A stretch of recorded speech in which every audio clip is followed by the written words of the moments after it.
tuzo hizi kupitia Mamlaka ya Mawasiliano Tanzania TCRA.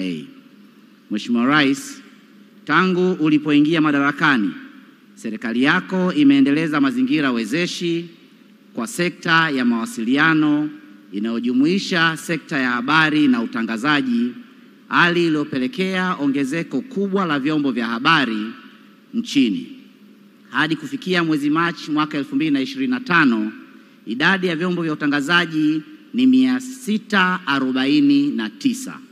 Takwimu hizo zinaashiria juhudi za dhati za serikali yako katika kulinda uhuru wa vyombo vya habari sambamba na maendeleo ya teknolojia ya mawasiliano. Mheshimiwa Rais, tuzo hizi za Samia Kalamu Award zinazoratibiwa kwa umahiri na Chama cha Waandishi wa Habari Wanawake Tanzania TAMWA kwa ushirikiano na TCRA ni zao la dira yako madhubuti ya kuhimiza uandishi wa habari za maendeleo, uzalendo na ufuatiliaji wa utekelezaji wa sera za serikali.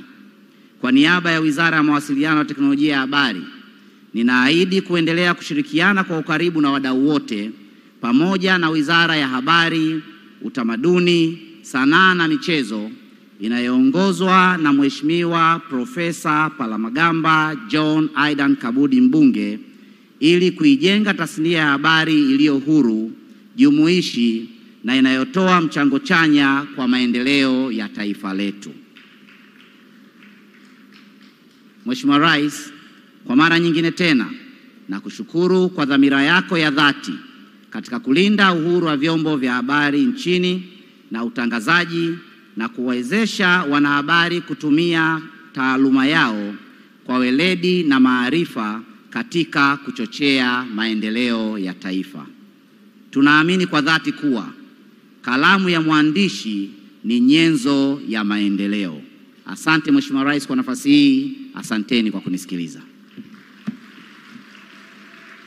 Halo.